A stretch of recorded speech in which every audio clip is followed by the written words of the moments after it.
Nakikita nyo na.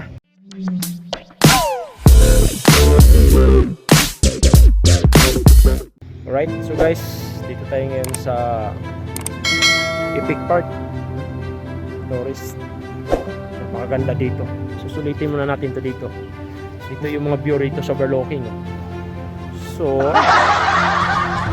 maganda yan guys, yan. Solid yan, no? Diba? Kita mo pa yung mga bundok na yun, no? Ang ganda. Super ganda. Yan, no? Yun. Lahat na yung nakikita nyo guys, pag-aari ng lolo ko yan. Yung mga lupa nyo nakikita-kita nyo sa kaduluduluhan, pag-aari ng lolo ko yan. Yan.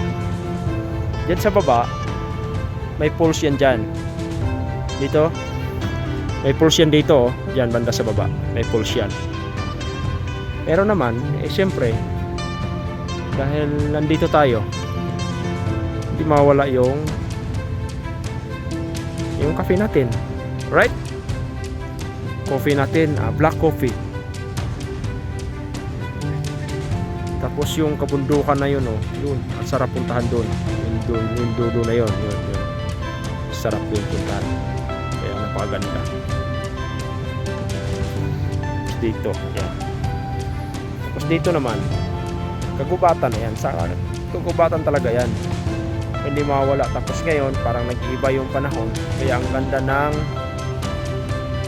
yun, no? Yung ano na yun, no? Dulo na yun, no?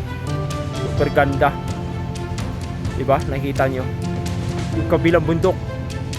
Alright, so ang sarap mag-adventure dito. Nakikita nyo na, ang ganda, diba? Ha? Diba? Super ganda yan. Alright.